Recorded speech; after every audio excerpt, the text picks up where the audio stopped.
We are told incessantly by the followers of Muhammad and their apologists that Islam is a peaceful religion. How real and accurate are these statements? As our listeners have been finding out throughout our series, the word Islam does not mean peace, since it is rooted in the verb aslama, meaning submission only. Most important of all are the pictures that people around the world see on a daily basis from all over the globe regarding beheadings, suicide bombings, stoning to death, rape, abductions, slaughter, mutilation of the dead, the use of civilians as human shields, hangings, throwing people alive from high buildings, plus more similarly depraved acts that actually require not many further comments from us regarding the peacefulness of the cult of Muhammad and Islam.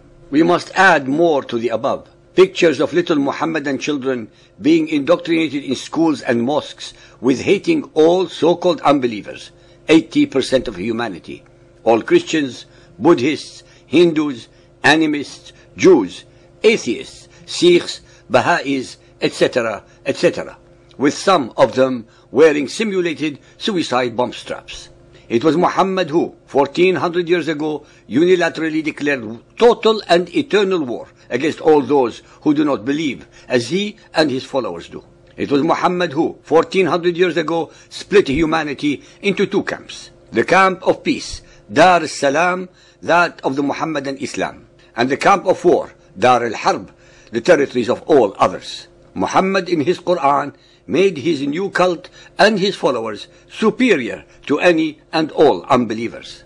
Muhammad's agenda was simple and crystal clear: to proclaim himself as the new Messiah, his Quran as the new covenant, his Arabian followers as the new chosen people, and Mecca as the new Jerusalem.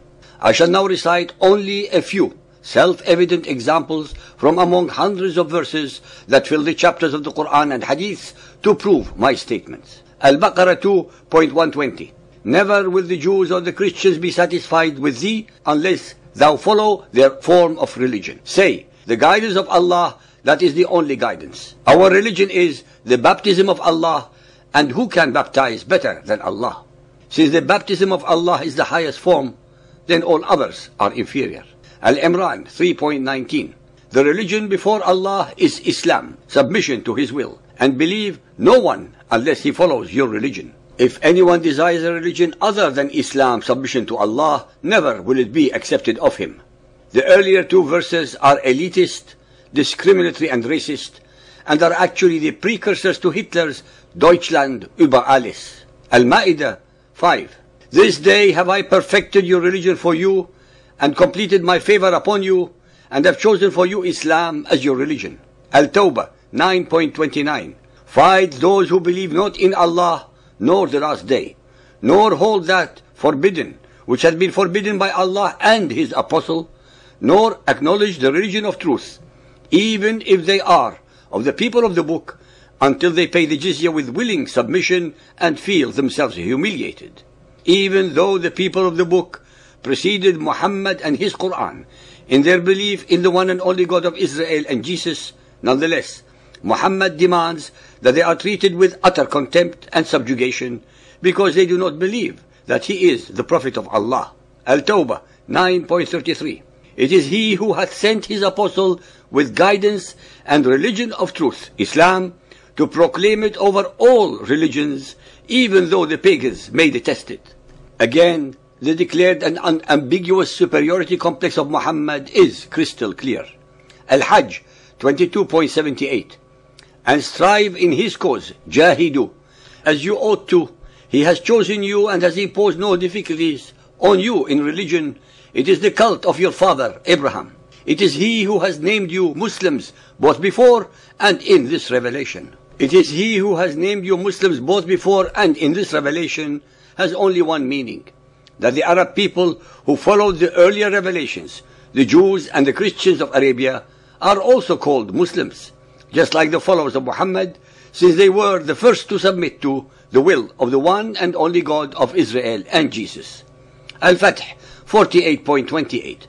It is he who has sent his apostle with guidance and the religion of truth, Islam, to proclaim it over all religions, and enough is Allah for a witness. Al-Saf 61.9. It is he who has set his apostle with guidance and the religion of truth, Islam, that he may proclaim it over all religions, even though the pagans may detest it. Sunan Abu Dawood 4310, narrated by Abu Huraira. The Prophet said, "There is no prophet between me and him, that is Jesus. He will descend to the earth.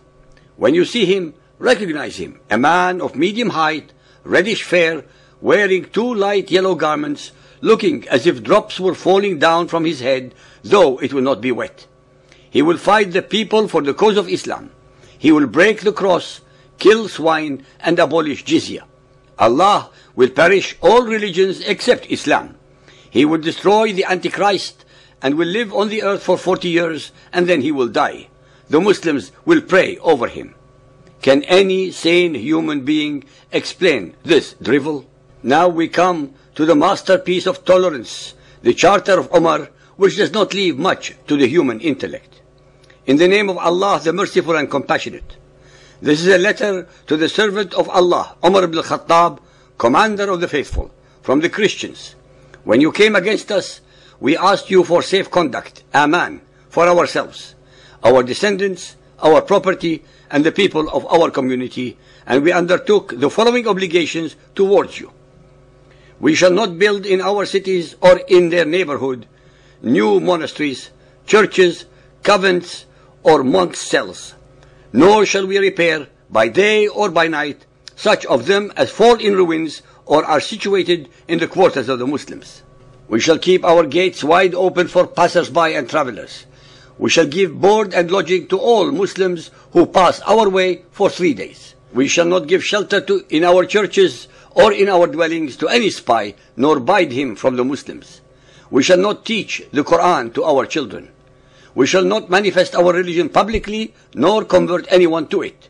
We shall not prevent any of our kin from entering Islam if they wished it. We shall not seek to resemble the Muslims by imitating any of their garments, the turban, footwear, or the parting of the hair. We shall not speak as they do, nor shall we adopt their kunyas.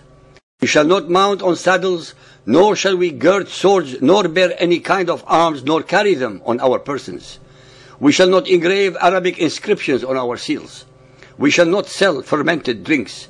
We shall not clip the fronts of our heads. We shall always dress in the same way wherever we may be, and we shall bind the zunar round our waists.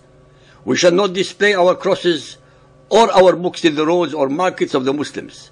We shall use only clappers in our churches very softly. We shall not raise our voices when following our dead. We shall not show lights on any of the roads of the Muslims or in their markets.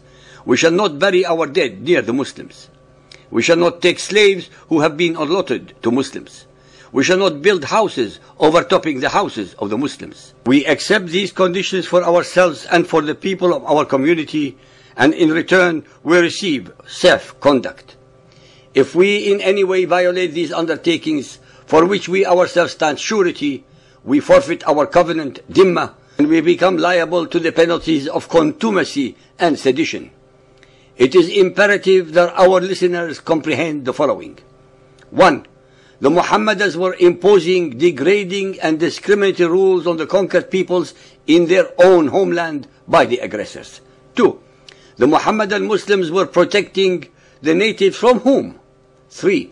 Every condition above represents utter contempt for the religious beliefs and feelings of the subjugated peoples, for their culture, their heritage, and their dignity. 4. Although generally they were unmolested, it did not stop the leaders to have them massacred whenever they needed to distract the Muhammadans in times of stress. 5.